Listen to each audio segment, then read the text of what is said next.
16 श्लोक नंबर 1। श्री भगवानुवाच अभयम सत्व संस्तुति ज्ञान योग व्यवस्थिति दानम दमश्च यज्ञश्च स्वाध्यायस्तप आर्जवम। श्री भगवान बोले, भय का सर्वथा अभाव, अंतःकरण की अत्यंत शुद्धि, ज्ञान के लिए योग में दृढ़ स्थिति और सात्विक दान, इंद्रियों का दमन, यज्ञ, स्वाध्याय, कर्तव्य पालन के लिए कष्ट सहना और शरीर मन वाणी की सरलता। व्याख्या दिया है। 15वें अध्याय के 19वें श्लोक में भगवान ने कहा कि जो मुझे पुरुषोत्तम जान लेता है वह सब प्रकार से मेरा ही भजन करता है, अर्थात वह मेरा अनन्य भक्त हो जाता है। इस प्रकार एकमात्र भगवान का उद्देश्य होने पर साधक में देवी संपत्ति स्वतः प्रकट होने लग जाती है। अतः भगवान पहले 3 श्लोकों में क्रमशः भाव, आचरण और प्रभाव को लेकर देवी संपत्ति का वर्णन करते हैं। अभयम, अनिष्ट की आशंका से मनुष्य के भीतर जो घबराहट होती है उसका नाम भय है, और उस भय के सर्वथा अभाव का नाम अभय है। भय 2 रीति से होता है, एक बाहर से और दूसरा भीतर से। बाहर से आने वाला भय, इसमें चोर, डाकू, व्याघ्र, सर्प आदि प्राणियों से जो भय होता है वह बाहर का भय है। ये भय शरीर नाश की आशंका से ही होता है, परंतु जब ये अनुभव हो जाता है कि ये शरीर नाशवान है और जाने वाला ही है, तो फिर भय नहीं रहता। बीड़ी, सिगरेट, अफीम, भांग, शराब आदि के व्यसनों को छोड़ने का एवं व्यसनी मित्रों से अपनी मित्रता टूटने का जो भय होता है वह मनुष्य की अपनी कायरता से होता है। कायरता छोड़ने से ये भय नहीं रहता। दूसरा, अपने वर्ण, आश्रम आदि के अनुसार कर्तव्य पालन करते हुए उसमें भगवान की आज्ञा के विरुद्ध कोई काम न हो जाए। हमें विद्या पढ़ाने वाले, अच्छी शिक्षा देने वाले आचार्य, गुरु, संत महात्मा, माता पिता आदि के वचनों की आज्ञा की अवहेलना न हो जाए। हमारे द्वारा शास्त्र और कुल मर्यादा के विरुद्ध कोई आचरण न बन जाए। इस प्रकार का भय भी बाहरी भय कहलाता है, परंतु ये भय वास्तव में भय नहीं है, प्रत्युत ये तो अभय बनाने वाला भय है। ऐसा भय तो साधक के जीवन में होना ही चाहिए। ऐसा भय होने से ही वह अपने मार्ग पर ठीक तरह से चल सकता है।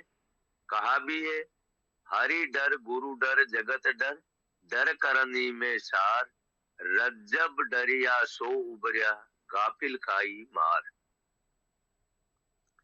दूसरा दिया है भीतर से पैदा होने वाला भय। इसमें पहला, मनुष्य जब पाप, अन्याय, अत्याचार आदि निषिद्ध आचरण करता है तब उनको करने की भावना मन में आते ही भीतर से भय पैदा होता है। मनुष्य निषिद्ध आचरण तभी तक करता है जब तक उसके मन में मेरा शरीर बना रहे, मेरा मान सम्मान होता रहे, मेरे को सांसारिक भोग पदार्थ मिलते रहे।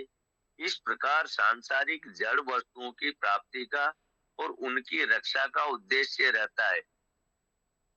परंतु जब मनुष्य का एकमात्र उद्देश्य चिन्मय तत्व को प्राप्त करने का हो जाता है, तब उसके द्वारा अन्याय, दुराचार छूट जाते हैं और वह सर्वथा अभय हो जाता है।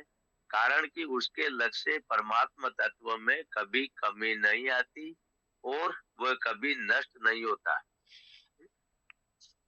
दूसरा, जब मनुष्य के आचरण ठीक नहीं होते और वह अन्याय, अत्याचार आदि में लगा रहता है, तब उसको भय लगता है। जैसे रावण से मनुष्य, देवता, यक्ष, राक्षस आदि सभी डरते थे, पर वही रावण जब सीता का हरण करने के लिए जाता है, तब वह डरता है। ऐसे ही कौरवों की 11 अक्षौहिणी सेना के बाजे बजे तो उसका पांडव सेना पर कुछ भी असर नहीं हुआ। गीता के पहले अध्याय का 13वां श्लोक। पर जब पांडवों की 7 अक्षौहिणी सेना के बाजे बजे, तब कौरव सेना के हृदय विदीर्ण हो गए। पहले अध्याय का 19वां श्लोक। तात्पर्य ये कि अन्याय, अत्याचार करने वालों के हृदय कमजोर हो जाते हैं, इसलिए वे भयभीत होते हैं। जब मनुष्य अन्याय आदि को छोड़कर अपने आचरणों एवं भावों को शुद्ध बनाता है, तब उसका भय मिट जाता है। तीसरा, मनुष्य शरीर प्राप्त करके ये जीव जब तक करने योग्य को नहीं करता, जानने योग्य को नहीं जानता और पाने योग्य को नहीं पाता, तब तक वह सर्वथा अभय नहीं हो सकता। उसके जीवन में भय रहता ही है।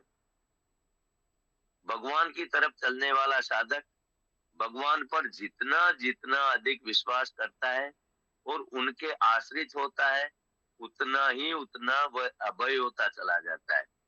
उसमें स्वतः ये विचार आता है कि मैं तो परमात्मा का अंश हूँ, अतः कभी नष्ट होने वाला नहीं हूँ, तो फिर भय किस बात का। और संसार के अंश, शरीर आदि सब पदार्थ प्रत्येक क्षण नष्ट हो रहे हैं, तो फिर भय किस बात का। ऐसा विवेक स्पष्ट रूप से प्रकट होने पर भय स्वतः नष्ट हो जाता है और साधक सर्वथा अभय हो जाता है। भगवान के साथ संबंध जोड़ने पर, भगवान को ही अपना मानने पर शरीर, कुटुंब आदि में ममता नहीं रहती। ममता न रहने से मरने का भय नहीं रहता और साधक अभय हो जाता है। फुटनोट दिया है।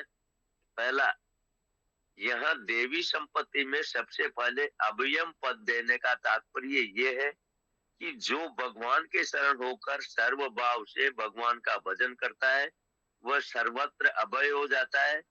भगवान श्री राम कहते हैं, सकृदेव प्रपन्नाय त्वास्मिति च याचते अभयम सर्वभूतेभ्यो ददाम ददाम्येतद् व्रतम मम। वाल्मीकि रामायण का श्लोक है। दूसरा, भोगे रोग भयम, कुले च्युति भयम, वित्ते नृपालाद भयम, माने दैन्य भयम, बले रिपु भयम, रूपे जराया भयम। शास्त्रे वाद भयम, गुणे खल भयम, काये कृतांताद भयम, सर्व वस्तु भयावहम, भूवि नृणा वैराग्य मेवा भयम। व्रत हरि वैराग्य शतक का श्लोक है। भोगों में रोग का भय, ऊंचे कुल में गिरने का भय, धन में राजा का भय, मान में दीनता का भय, बल में शत्रु का भय, रूप में बुढ़ापे का भय, शास्त्रों में वाद विवाद का भय, गुण में दुर्जन का भय और शरीर में मृत्यु का भय है। इस प्रकार संसार में मनुष्यों के लिए संपूर्ण वस्तुएं भयावह है। एक वैराग्य ही भय से रहित है। तात्पर्य ये है कि ये सांसारिक वस्तुएं कहीं नष्ट न हो जाए, इसका मनुष्य को सदा भय रहता है, इसलिए वह अभय नहीं हो पाता। उद्देश्य तो पहले से ही बना हुआ है, उसके बाद हमें मनुष्य शरीर मिला है, अतः उद्देश्य को केवल पहचानना है, बनाना नहीं है। राम मरे तो मैं मरूं, नहीं तो मरे भलाई, अविनाशी का बाल का मेरे न मरे न मारा जाए।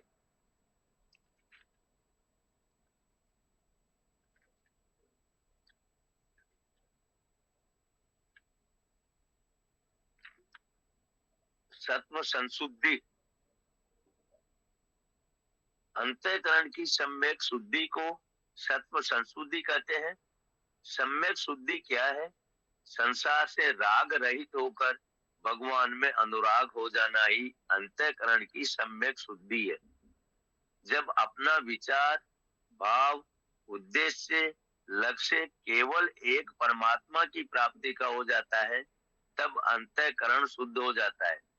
कारण कि नाशवान वस्तुओं की प्राप्ति का उद्देश्य होने से ही अंतःकरण में मल, विक्षेप और आवरण, ये तीन तरह के दोष आते हैं।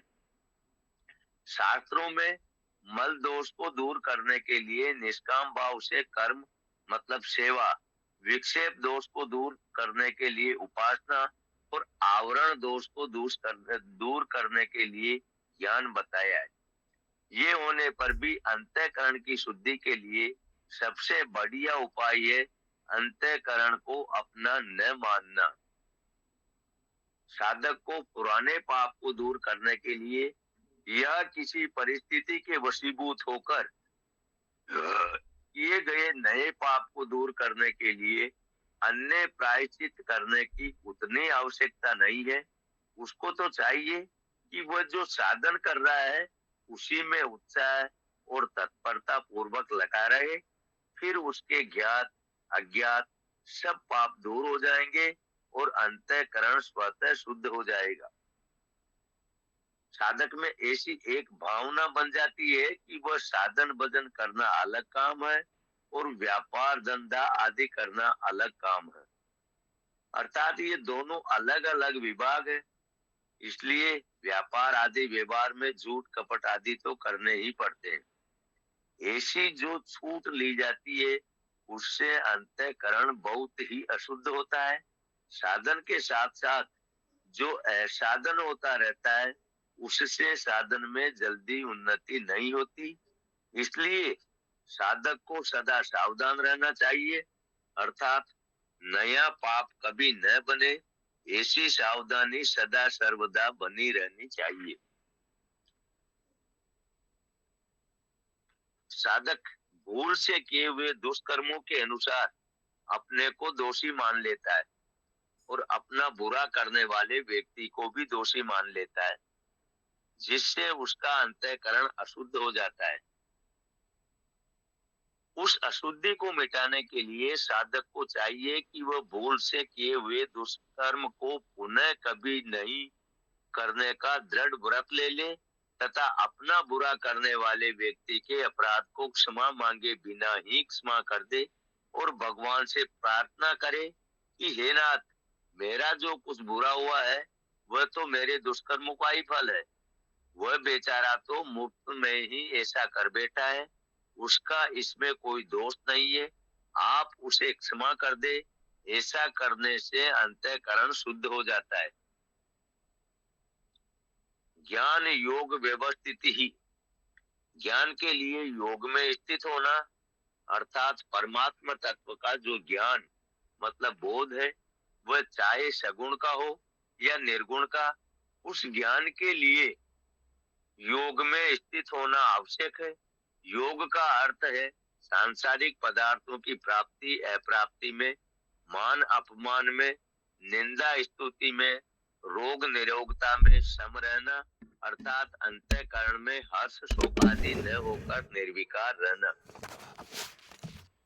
दानम, लोक दृष्टि से जिन वस्तुओं को अपना माना जाता है उन वस्तुओं को सत्य पात्र का तथा देश काल परिस्थिति आदि का विचार रखते हुए आवश्यकता अनुसार दूसरों को वितीर्ण कर देना दान है।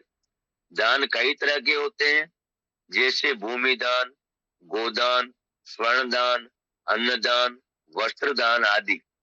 इन सब में अन्नदान प्रधान है, परंतु इससे भी अभय दान प्रधान मतलब श्रेष्ठ है। उस अभय दान के दो भेद होते हैं। पहला, संसार की आफत से, विघ्नों से, परिस्थितियों से भयभीत हुए को अपनी शक्ति सामर्थ्य के अनुसार भय रहित करना, उसे आश्वासन देना, उसकी सहायता करना, ये अभय दान उसके शरीर आदि सांसारिक पदार्थों को लेकर होता है। दूसरा है, संसार में फंसे हुए व्यक्ति को जन्म मरण से रहित करने के लिए भगवान की कथा आदि सुनाना।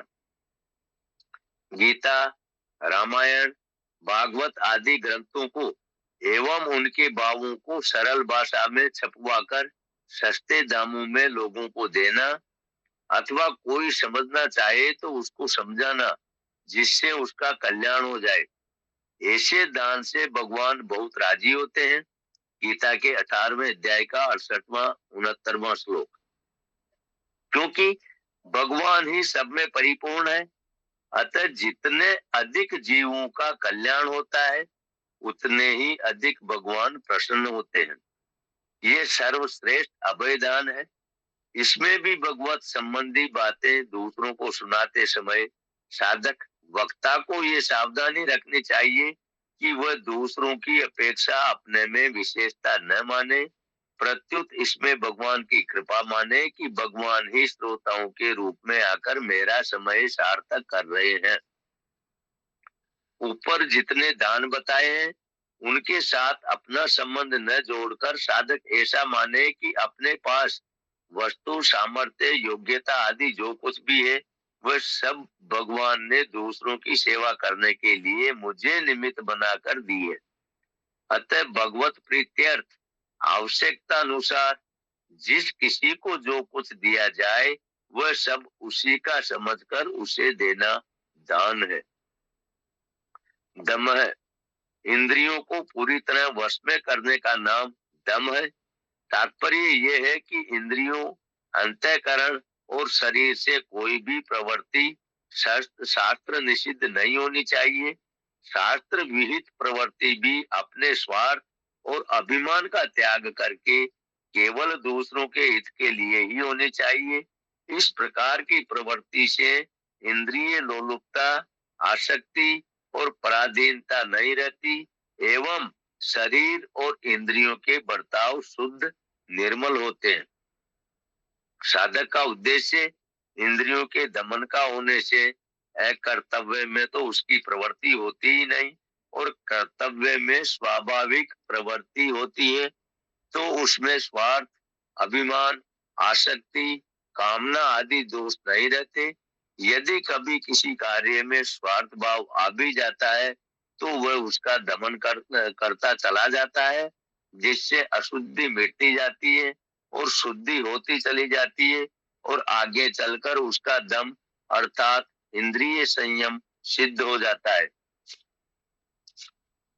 शायद पूर्व पठन करूं हजू एक पेज से। આમ તો કરવું તો પડશે જો માનું છું तो કરી લઉં સાહેબ। હાજી। यज्ञ, यज्ञ शब्द का अर्थ आहुति देना होता है। अतः अपने वर्णाश्रम के अनुसार होम, बलि, वैश्य देव आदि यज्ञ आदि करना यज्ञ है। इसके सिवाय गीता की दृष्टि से अपने वर्ण, आश्रम, परिस्थिति आदि के अनुसार जिस किसी समय जो कर्तव्य प्राप्त हो जाए उसको स्वार्थ और अभिमान का त्याग करके दूसरों के हित की भावना से या भगवत प्रीत्यर्थ करना यज्ञ है। इसके अतिरिक्त जीविका संबंधी व्यापार, खेती आदि तथा शरीर निर्वाह संबंधी खाना पीना, चलना फिरना, सोना जागना, देना लेना आदि सभी क्रियाएं भगवत प्रीत्यर्थ करना यज्ञ है। ऐसे ही माता पिता, आचार्य, गुरुजन आदि की आज्ञा का पालन करना, उनकी सेवा करना, उनको मन, वाणी, तन और धन से सुख पहुंचाकर उनकी प्रसन्नता प्राप्त करना और गो, ब्राह्मण, देवता, परमात्मा आदि का पूजन करना, सत्कार करना, ये सभी यज्ञ है। स्वाध्याय, अपने ध्येय की सिद्धि के लिए भगवान नाम का जप और गीता, भागवत, रामायण, महाभारत आदि के पठन पाठन का नाम स्वाध्याय है। वास्तव में तो स्वस्थ अध्याय है। अध्ययनम स्वाध्याय के अनुसार अपनी वृत्तियों का, अपनी स्थिति का ठीक तरह से अध्ययन करना ही स्वाध्याय है। इसमें भी साधक को न तो अपनी वृत्तियों से अपनी स्थिति की कसौटी लगानी है और न वृत्तियों के अधीन अपनी स्थिति ही माननी है। कारण कि वृत्तियां तो हरदम आती जाती रहती है, बदलती रहती है। तो फिर स्वाभाविक ये प्रश्न उठता है कि क्या हम अपनी वृत्तियों को शुद्ध न करें। वास्तव में तो साधक का कर्तव्य वृत्तियों को शुद्ध करने का ही होना चाहिए और वह शुद्धि अंतःकरण तथा उसकी वृत्तियों को अपना न मानने से बहुत जल्दी हो जाती है, क्योंकि उनको अपना मानना ही मूल अशुद्धि है। साक्षात परमात्मा का अंश होने से अपना स्वरूप कभी अशुद्ध हुआ ही नहीं। केवल वृत्तियों के अशुद्ध होने से ही उसका यथार्थ अनुभव नहीं होता। तप, भूख, प्यास, सर्दी, गर्मी, वर्षा आदि सहना भी एक तप है, पर इस तप में भूख प्यास आदि को जानकर सहते हैं। इस तप में भूख प्यास आदि को जानकर सहते हैं। वास्तव में साधन करते हुए अथवा जीवन निर्वाह करते हुए देश काल परिस्थिति आदि को लेकर जो कष्ट आफत विघ्न आदि आते हैं, उनको प्रसन्नता पूर्वक सहना ही तप है, क्योंकि इस तप में पहले किए गए पापों का नाश होता है और सहने वाले में सहने की एक नई शक्ति, एक नया बल आता है।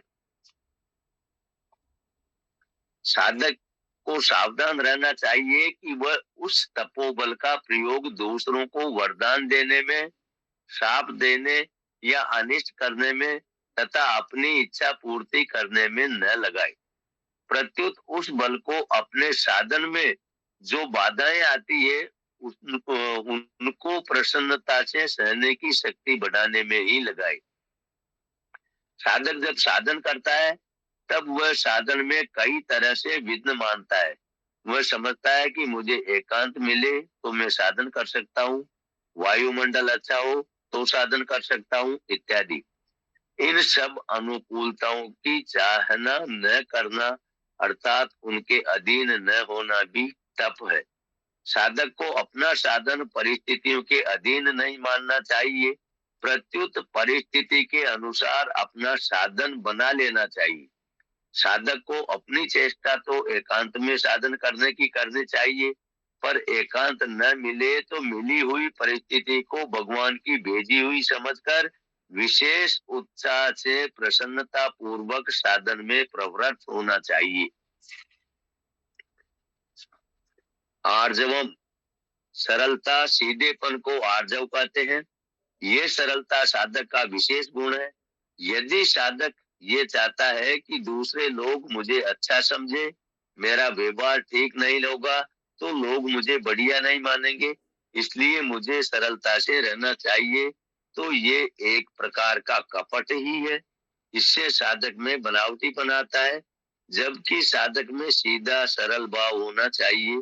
सीधा सरल होने के कारण लोग उसको मूर्ख बेसमझ कह सकते हैं, पर उससे साधक की कोई हानि नहीं है। अपने उद्धार के लिए तो सरलता बड़े काम की चीज है। कपट गांठ मन में नहीं, सबसों सरल सब स्वभाव, नारायणता भक्त की लगी किनारे नाव। इसलिए साधक के शरीर वाणी और मन के व्यवहार में कोई बनावटीपन नहीं रहना चाहिए, उसमें स्वाभाविक सीधापन हो। फुटनोट दिया है। पहला, न गो प्रदानम न मही प्रदानम न चान दानम ही तथा प्रदानम यदा वदंती है बुधा प्रदानम सर्व प्रदान नेस्व भय प्रदानम। पंचतंत्र मित्रभेद का श्लोक है। गोदान, भूमिदान और अन्नदान भी उतना महत्वपूर्ण नहीं है कि जितना अभयदान है। विद्वान लोग अभयदान को सब दानों से श्रेष्ठ कहते हैं। दूसरा, तव कथामृतम तप्त जीवनम कवि भीरी दीतम कल्पसापहम श्रवण मंगलम श्रीमदाततम भूवि गुणंती ते भूरिदा जना। श्रीमद भागवत का श्लोक है। हे प्रभु, आपका कथामृत संसार में जो संतप्त प्राणी है उनको जीवन देने वाला, शांति देने वाला है। अच्छे अच्छे महापुरुष भी उसका हृदय से वर्णन करते हैं। वह संपूर्ण पापों का अर्थात भगवत द्विमुक्ता का नाश करने वाला है। कानून में पढ़ते ही सब तरह से मंगल ही मंगल देने वाला है। संत महापुरुषों के द्वारा उसका विस्तार से वर्णन किया गया है। ऐसे कथामृत का पृथ्वी पर जो कथन करते हैं वे संसार को बहुत विशेषता से दान देने वाले हैं, अर्थात संसार का सबसे अधिक उपकार हित करने वाले हैं। आगते स्वागतम कुर्याद गच्छन्तम न निवारयेत यथा प्राप्तम सहेत सर्वम सा तपस्योत्तमोत्तम। बोधसार है। प्रारब्ध वश परिस्थिति रूप से जो कुछ आ जाए उसका स्वागत करे, जाने वाले को रोके नहीं, और जो जैसे प्राप्त हो उसे वैसे ही सहन करे। यही उत्तम से उत्तम तप है। जय गुरुदेव, जय योगेश्वर। बलवंत सिंह जी लेजो 16वां अध्याय नो पहलो श्लोक છે। जय गुरुदेव, जय योगेश्वर। પુરુષોત્તમ યોગને નો અભ્યાસ કર્યા પછી અહીંયા આપણાને દૈવાસુર સંપત્તિ ભાગયોગ નું શ્રવણ અને ચિંતન કરવાનો યોગ ઉત્પન્ન થયો છે। પહેલા તો આપણે રામસુખદાસજીના આ સરળ વિવરણને, એના વિશ્લેષણને કોટે કોટે વંદન કરવું જોઈએ। કારણ કે કેટલું બધું અદ્ભુત વર્ણન કર્યું છે। એક એક શબ્દને કેવી અલગ અલગ રીતે, અલગ અલગ દ્રષ્ટિકોણથી એમણે સમજાવી દીધો છે।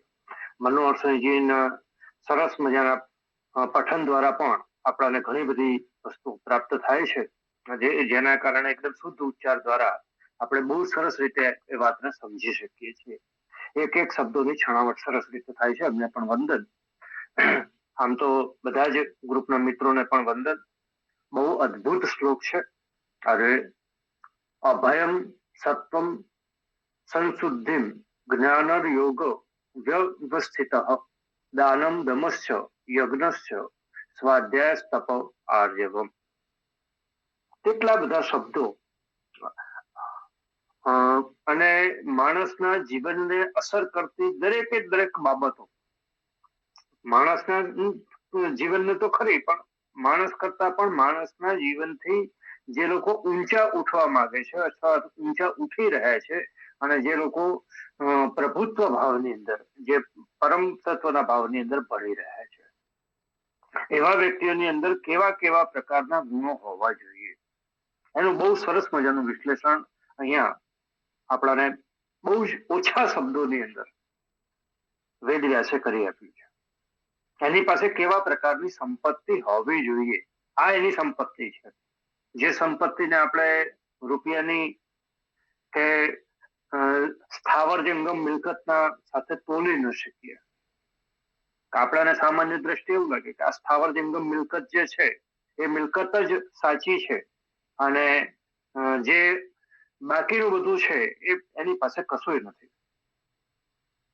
બહુ જ સરળ દ્રષ્ટિકોણથી જોઈએ તો જેની પાસે પહેરવા માટે એક પણ વસ્ત્ર નથી એવા વ્યક્તિને જે દેશનો સૌથી મોટામાં મોટો વડો કહેવાય એ, અથવા તો જેની પાસે સૌથી વધારે સંપત્તિ છે એ વ્યક્તિ જેને ચરણ સ્પર્શ કરે તો હવે આમાંથી માલદાર કોને ગણવો અને આમાંથી વધારે સમૃદ્ધ કોને ગણવો?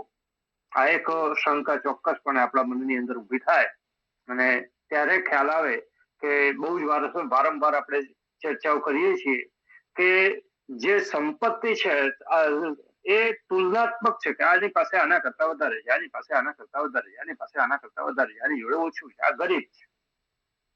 તો આ જે પરિસ્થિતિ છે એ સમતોલન છે એ માત્ર સાપેક્ષ છે અને જ્યાં નિરપેક્ષ છે ત્યાં સાચી સંપત્તિ છે. અને એ સાચી સંપત્તિ જેની પાસે છે, જુઓ આપણને નવાઈ લાગે, પેલા એટલી બધી સંપત્તિ વાળા વ્યક્તિ અને એટલી બધી સત્તા વાળા વ્યક્તિ ત્યાં નમન કરે છે, પેલા માથે હાથ મૂકીને કહે છે કે જા બેટા તારા કલ્યાણ હોગા. અભય તો ત્યાં આપે છે. સૌથી પહેલો જ શબ્દ છે અભયમ. પછી સત્વ સંશુદ્ધિ, એની પાસે બિલકુલ સરળતા છે, પોતે શુદ્ધ છે હૃદયથી. એવા પ્રકારના વ્યક્તિ સત્વમ સંશુદ્ધિમ જ્ઞાન યોગ વ્યવસ્થિત, એની પાસે જ્ઞાન છે, યોગ છે, અને હૃદય સંપૂર્ણપણે નિર્મળ છે. તત્વજ્ઞાનનો એ ધ્યાન કરી શકે છે, યોગને નિર્મળ કરી શકે છે, બિલકુલ સરળ છે. આ જે ઊંચાઈ છે, જયારે આપણે એની તુલના કરીને બેસીએ જોઈએ, આ કુંભ મેળાની અંદર ગયેલા લોકોની અંદર જે પરિસ્થિતિઓ છે એને જયારે તુલનાત્મક દ્રષ્ટિકોણથી જોઈએ ત્યારે આપણને ખ્યાલ આવે, જો કે તુલના કરવાની જ નથી, કેમ કે પેલાની પાસે તો કશું છે જ નહીં. જેમણે પોતાના શરીરને સુંદર દેખાડવાની જગ્યાએ રાખને પોતાના શરીર ઉપર છોડી છે, એવા વ્યક્તિઓ એમની પાસે શું છે? તો એમની પાસે જગતનો આખો ખજાનો ભરેલો પડ્યો છે. ધ્યાન યોગમ નિરંતર સ્થિતિ હોવી જોઈએ, સાત્વિક હોવો જોઈએ, અને દાન કરતો હોવો જોઈએ. દાનની અંદર શ્રેષ્ઠ દાન તો અન્નદાનને માનવામાં આવ્યું છે, પણ અન્નદાન કરતા પણ શ્રેષ્ઠ દાન છે અભયદાન. કારણ કે માણસ ભયથી જે આમથી તેમ ભાગતો હોય ત્યારે એને ખાવાનું પણ સૂચતું નથી. એ પોતાની હૃદયની અંદર જે ભય લઈને બેઠો હોય ત્યારે એને જગતની અંદર પોતાના જીવથી, પોતાના જીવનથી વધારે વિશેષ કોઈ પણ વસ્તુમાં રુચિ રહેતી નથી. અને આપણે જોયું છે કે કેટલાય રાજા મહારાજાઓ જેની તૂટી વાગતી હતી, તેવા રાજાઓએ પણ બીજાના શરણે જવું પડ્યું છે. જયારે ઔરંગઝેબ જેવા કે અકબર જેવા કે પછી એવા મહાન એવા રાજાઓ થયા, એવા સમયે સિકંદર જયારે આવ્યો ત્યારે તો બાકીના બધા જે નાના મોટા રાજાઓ હતા એ લોકોએ પોતાનો જીવ બચાવવા માટે અથવા પોતાની પ્રજાના રક્ષણ માટે આમથી તેમ ભાગવું પડ્યું છે. તો એ પરિસ્થિતિની અંદર એ તો એક બહુ વિરાટ વસ્તુ છે, પણ સામાન્ય જીવનની અંદર પણ આવી પરિસ્થિતિ આપણને જોવા મળે છે. તો એ જે ભય જેના હૃદયની અંદર વ્યાપ્ત થઈ ગયો છે, એવા વ્યક્તિને અભય આપવું, અને આ અભય આપવાનું કામ બહુ સરળ નથી, કે બહુ જ અઘરું કામ. તો એવા એને અભય આપી અને એનું સંમાર્જન કરવું, એને શાંત કરવો, એ બહુ મોટું દાન છે. ઇન્દ્રિયોને પોતાના વશમાં રાખવી. ઇન્દ્રિયો મનને વશમાં છે, તો મનને પહેલું તો વશમાં કરવું પડે, એટલે ઇન્દ્રિયોને વશમાં રાખવી. ભગવાન, દેવતા, વડીલોની પૂજા કરવી, જે આપણાથી મોટા છે એવા દરેકે દરેક તત્વની પૂજા કરવી. જે જ્ઞાનમાં હોય, સંપત્તિમાં પણ ગણવા પડે, સત્તામાં પણ ગણવા પડે, એવા જે કંઈ પણ છે, અને ઉંમરમાં પણ મોટા હોય, આ બધા જ વ્યક્તિઓની પૂજા કરવી જોઈએ. જ્ઞાનમાં મોટાનો અર્થ થાય છે કે જેની પાસે આપણા કરતા જ્ઞાન વધારે છે, આપણા કરતા ઉંમરમાં ભલે નાના હોય, તો એમની પણ આપણે પૂજા કરવી જોઈએ. એ બધા ભાવ અહીંયા રહેલા છે. વિવેકાનંદ, સ્વામી રામતીર્થ, એવા શ્રીમદ રાજચંદ્ર, આ બધા લોકોની પૂજા અર્ચના કરનારા લોકો ને આપણે જોઈએ ત્યારે ખ્યાલ આવે કે ખરેખર એ એમના કરતા ઉંમરમાં અનેક ગણા મોટા, ડબલ અથવા 3 ગણી ઉંમરના લોકો પણ એમના ચરણે બેસતા હતા. તો એવા વ્યક્તિની પૂજા કરવી જોઈએ. અગ્નિહોત્ર આદિ ઉત્તમ કર્મોનું આચરણ કરવું જોઈએ. અગ્નિહોત્રનો અર્થ થાય છે આપણે જે મંત્ર બોલીએ છીએ ઓમ, એ ઓમ મંત્રની અંદર જ બધી જ વસ્તુઓને હોમી દેવાની. આમ તો બધું જ હોમી દેવાનું છે. ઓમ એ જે છે એટલે ટૂંકમાં આ મંત્ર બોલતાની સાથે આપણા જીવનની અંદર રહેલી જે તમામે તમામ પ્રકારની આકાંક્ષાઓ છે, અપેક્ષાઓ છે, બધી હોમી દેવાની. અને જે કંઈ પણ પ્રાપ્તિ છે એ પણ હોમી દેવાની છે. ટૂંકમાં સૌથી પહેલા સવારના પોરમાં ઉઠીને કે હે ભગવાન, આ સંસારની અંદર તે આ બધી જ સત્તા, સંપત્તિ કે જે કંઈ પણ છે બધું જ તે આપેલું છે, શરીર સુદ્ધા તે આપ્યું છે, મારું પોતાનું કશું છે નહીં, અને આ તે આપ્યું છે અને તને અર્પણ કરું છું, અને હું એને આજના દિવસ માટે ભોગવવા માટે પાછું મેળવું છું. આવા પ્રકારનો જે હોમ છે, આ પણ એક હોમ છે જે અગ્નિહોત્ર છે. ખાતી વખતે અન્નને હોમવું, કોઈ આપણે જે કંઈ પણ માસિક કે વાર્ષિક સંપત્તિ પ્રાપ્ત કરીએ છીએ એનો અમુક ભાગ એ કોઈક અન્યના માટે કાઢવો આ પણ એક પ્રકારનો અગ્નિહોત્ર જ છે. તો એવા જુદા જુદા પ્રકારના જે અગ્નિહોત્ર દાન છે એ બધા કરવા, એ અને વેદ શાસ્ત્રોનું શ્રવણ પાઠન કરવું, તેમજ ભગવાનના ગુણોનું કીર્તન કરવું, સ્વધર્મનું પાલન કરવું, કષ્ટ સહેવું, શરીર અને ઇન્દ્રિયો સહિત અંતઃકરણમાં રુજુ ભાવ. કેટલાય સરળ વ્યક્તિઓને, રુજુ હૃદયના વ્યક્તિઓને ગાંડામાં ખપાવવામાં આવે છે. આપણે જોઈએ છીએ કે એવા વ્યક્તિઓની સામાજિક મૂલ્યતા કશી નથી હોતી, જેને સમાજની અંદર કદાચ ઘણું બધું સ્થાન જે યોગ્ય મળવું જોઈએ નથી મળતું. તો અને એમની કોઈ વાત માનવા પણ કોઈ તૈયાર થતું નથી. તો વાસ્તવમાં તો એવા પ્રકારનો સરળ વ્યક્તિ ભગવાનની બિલકુલ નજીક છે, અથવા બિલકુલ પાસે છે એમ કહી શકાય. પણ સમાજની દ્રષ્ટિથી જયારે આપણે બધાને તોલવા બેસીએ છીએ ત્યારે સમસ્યાઓ ઊભી થાય છે, અને એ સમસ્યાઓ આપણને જીવનની અંદર સાચી દિશામાં જતા રોકે છે. તો સાચી દિશામાં જવા માટેનો આપણી અંદર જે સાચો ભગવદ ભાવ છે, એ ભગવદ ભાવ કેવો હોવો જોઈએ અને કયા કયા ગુણો એનામાં હોવા જોઈએ, એનો બહુ સરસ મજાનું વિવરણ અહીંયા આ શ્લોક દ્વારા આપણને પ્રાપ્ત થયું છે. વિશેષ સ્વરૂપે આપણે કોટક સાહેબને વિનંતી કરીએ કે એ એનું સરસ મજાનું આધ્યાત્મિક વિશ્લેષણ કરી આપે, જેથી આપણે આગળ વધી શકીએ. કોટક સાહેબ. જય પ્રભુ. 15મા અધ્યાય સુધી શ્રીમદ ભગવદ ગીતા એવું કહેવાય છે કે ભગવાન શ્રી કૃષ્ણને જે કહેવું છે એ એમણે કહી દીધું. એટલે 16મો, 17મો અને 18મો અધ્યાય તો પરિશિષ્ટ છે. એટલે આપણે જોઈ ગયા કે સ્થિત પ્રજ્ઞના લક્ષણો, જ્ઞાનીના લક્ષણો, ગુણાતીતના લક્ષણો, ભક્તના લક્ષણો વગેરે વગેરે આપણે જુદા જુદા અધ્યાયોમાં વિગતવાર જોઈ ગયા છીએ, વિસ્તૃત રૂપે જોઈ ગયા છે. એના જ ઉપસંહાર રૂપે આપણને ભગવાન ફરીથી સ્મૃતિ કરાવે છે અથવા તો યાદ કરાવે છે. એમાં આ જે છે એ છે દેવી સંપત્તિ મોક્ષાય. સમગ્ર ગીતા માત્ર એક જ વસ્તુ પ્રતિપાદિત કરવા માંગે છે કે આ આત્મા અને બ્રહ્મ, મારામાં રહેલો જીવ અને પરમાત્મા એ એક જ છે.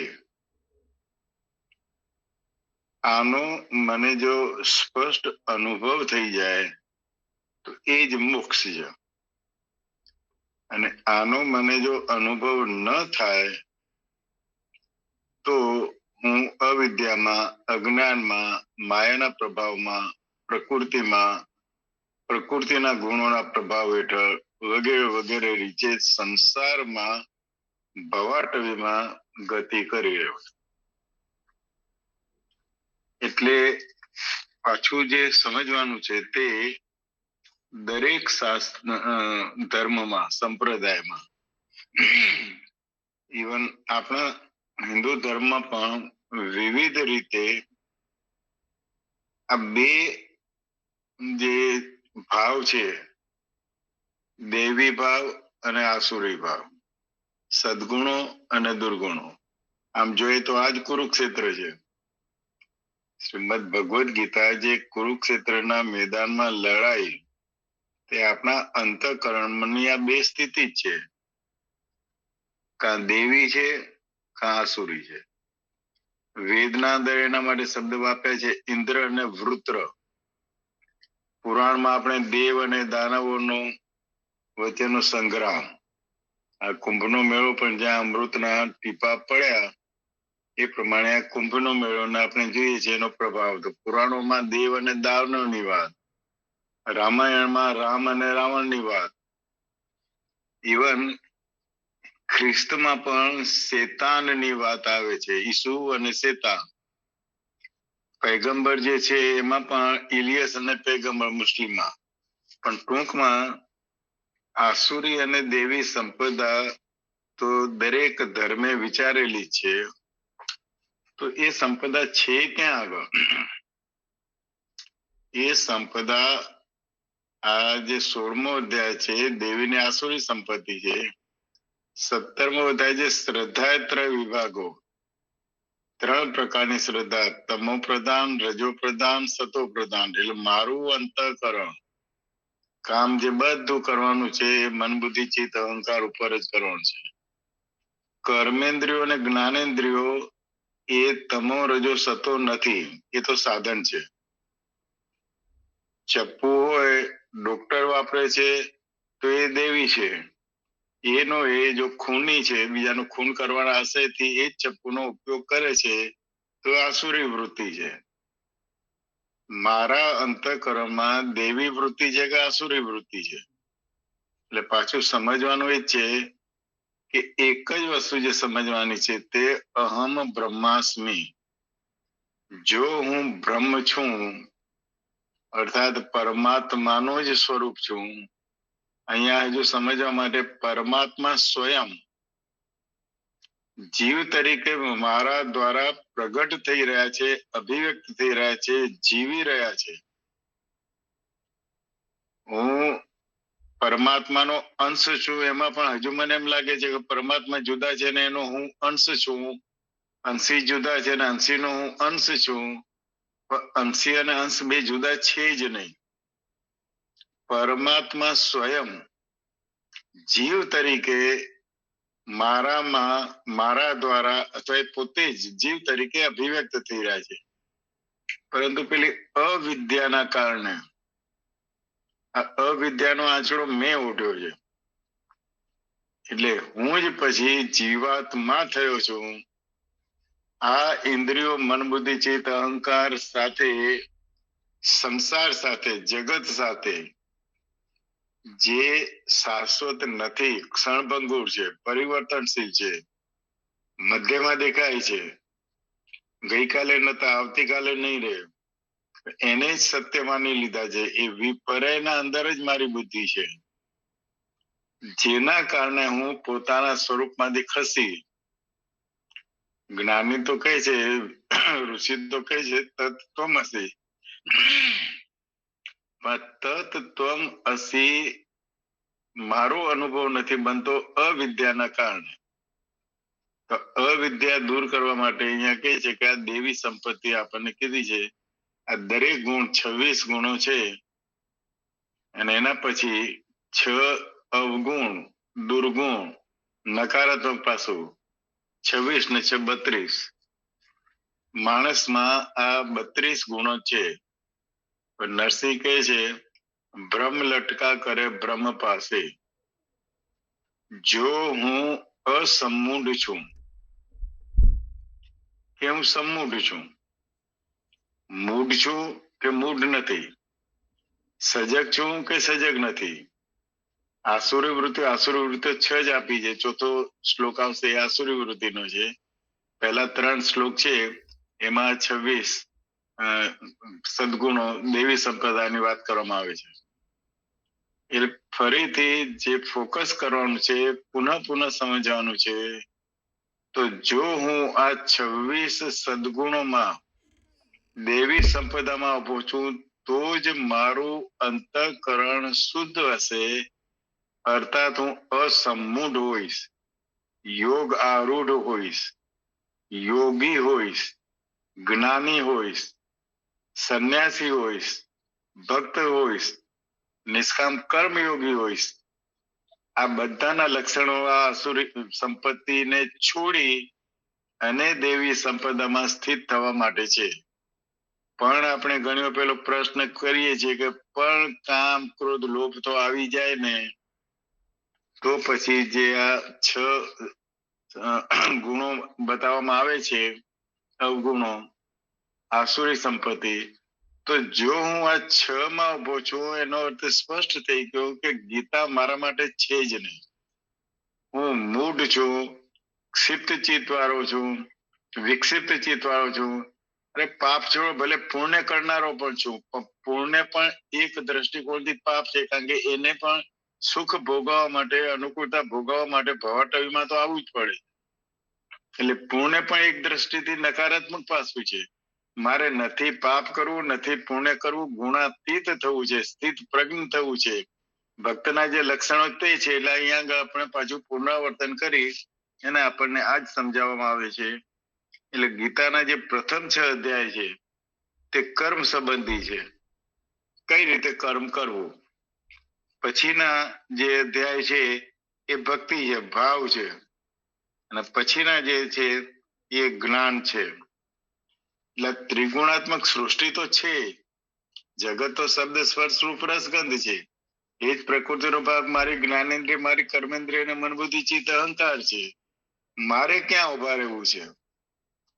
પોતાના સ્વરૂપની સ્મૃતિ સાથે અસમૂઢ થઈને, સજગ બનીને, સાધક અને મુમુક્ષુ થઈને, અને મારે પોતાના આ જે દેવી સંપદા છે, એટલે દેવી સંપદા માટેનો આમ જોવા જઈએ તો પ્રયત્ન જ કરવાનો નથી. જો હું પોતાના સ્વરૂપમાં છું તો હવે મારી લાક્ષણિકતા કઈ છે? તો આ દેવી સંપદા આવી ગઈ. જો આ દેવી સંપદા નથી, આપણે પણ કરીને ઉભા રહીએ છીએ, તો આનો અર્થ જ એ થયો કે મેં મારા અંતઃકરણ ઉપર જગતમાં થતી ઘટના, વસ્તુ, વ્યક્તિ અને પરિસ્થિતિ સાથે જે સંપર્કમાં આવું છું, અને મારા અંતઃકરણ ઉપર જે સ્મૃતિ અંકાય છે, જે સંસ્કાર થાય છે, અને સંસ્કાર વતે જ આપણે કરી રહ્યા છીએ બધું, તો એ સંસ્કાર મારા આસુરી સંપદાના છે કે દેવી સંપદાના છે?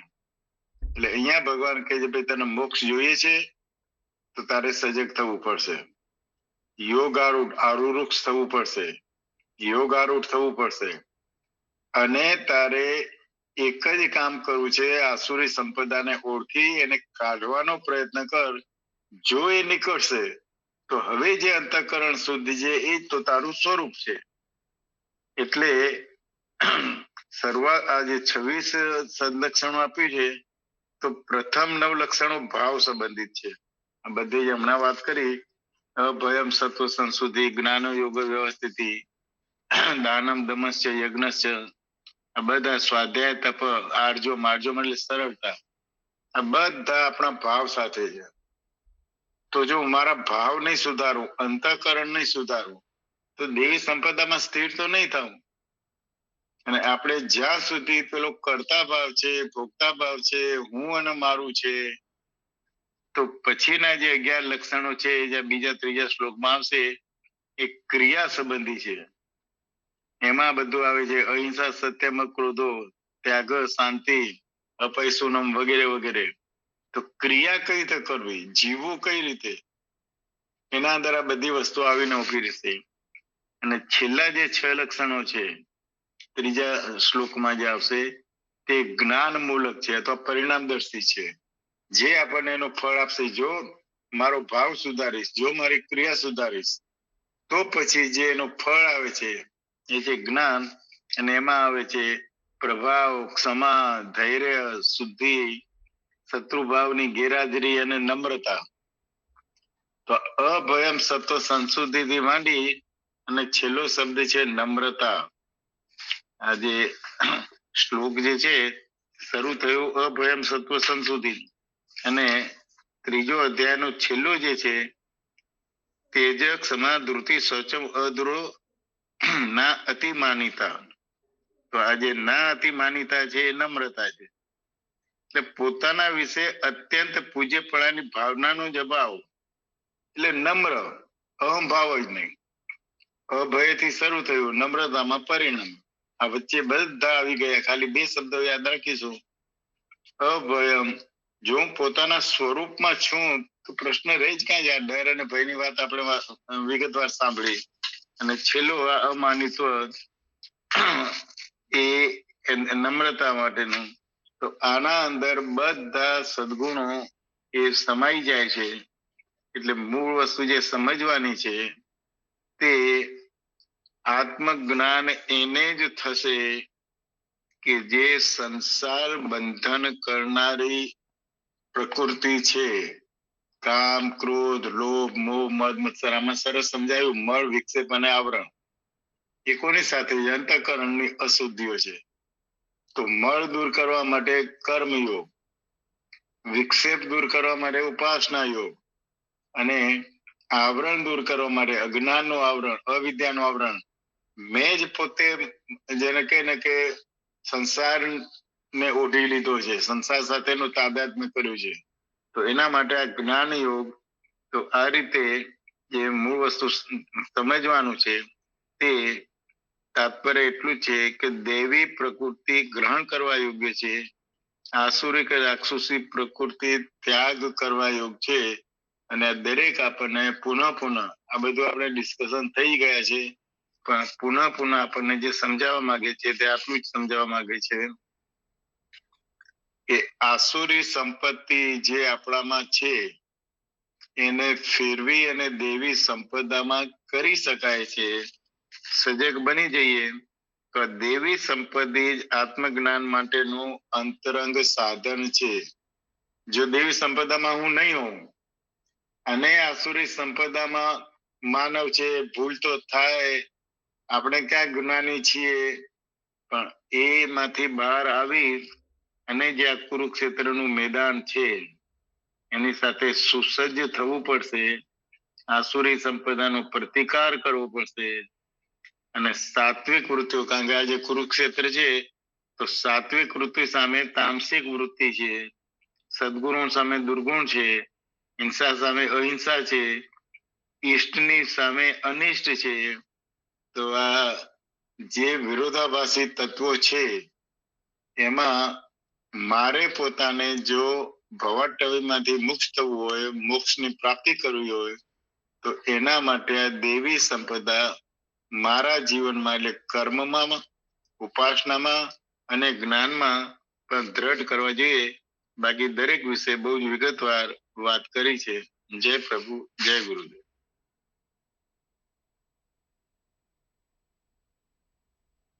જય પ્રભુ, જય ગુરુદેવ. ખૂબ ખૂબ આભાર કોટક સાહેબ. મનોજભાઈને વિનંતી કરીએ કે પોતાને જે કંઈ પણ વિશ્લેષણ કે ચિંતન હોય લખો દાદાના. લખું દાદા.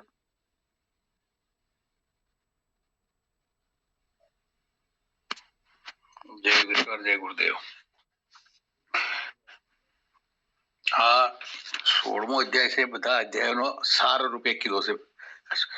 16, 17, 18 સાર રૂપે જ કીધેલા છે બધા એની અંદર.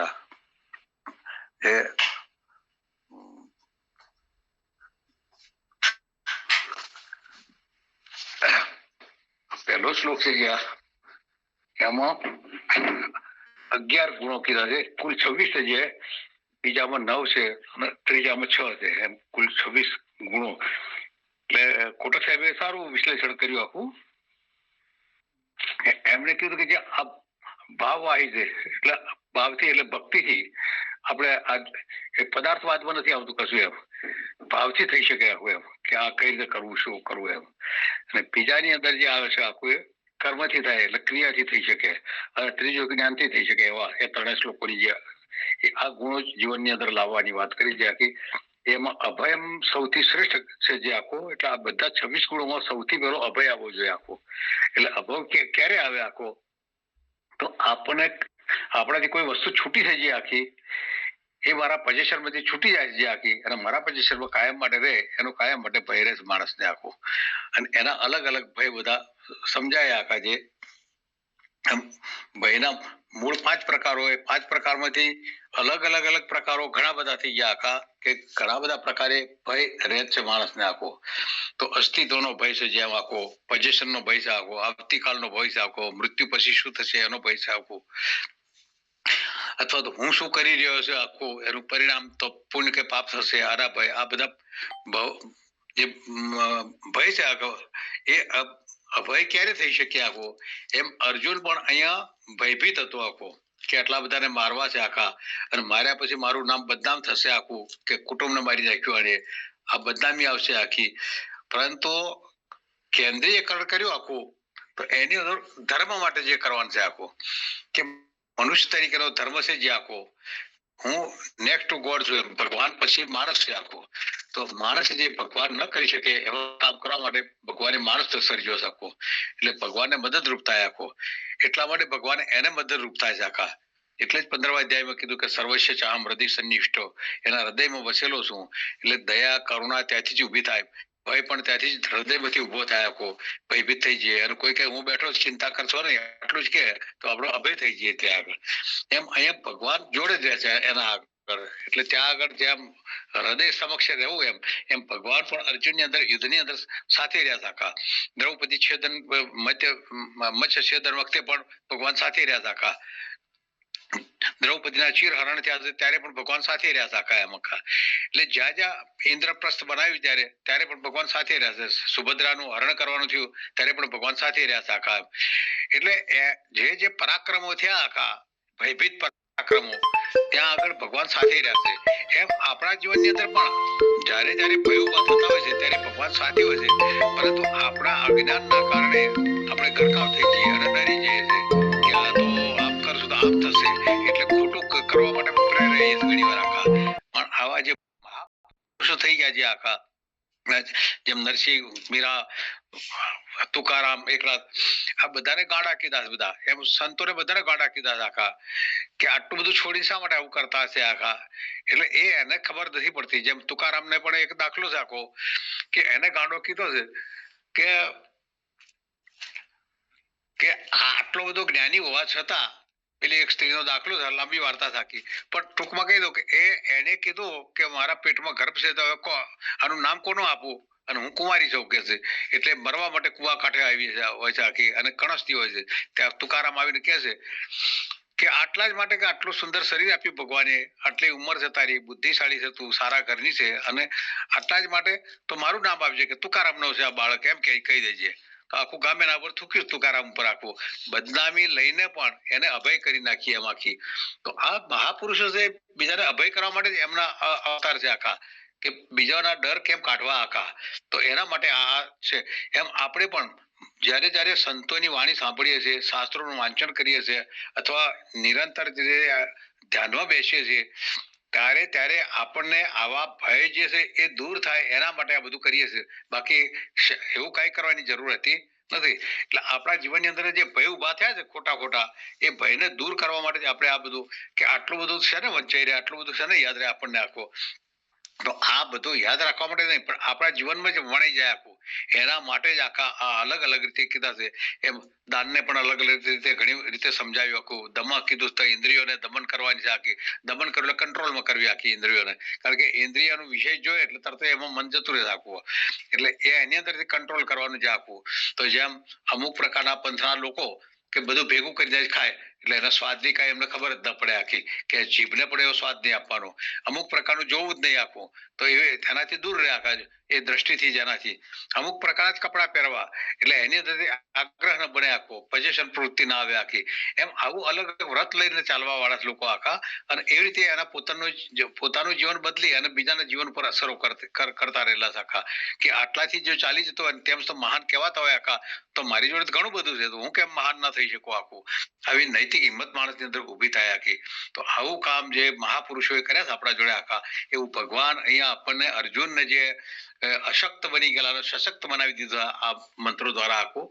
હવે સમય પણ ઓછો છે આખો, એટલે વિશ્લેષણ હજુ આગળ વિગતવાર થઈ ગયું છે. વળી કઈક ચાલુ વાતો પણ આપણે કરીશું આખું. એટલે હું મંત્ર લઈ લઉં.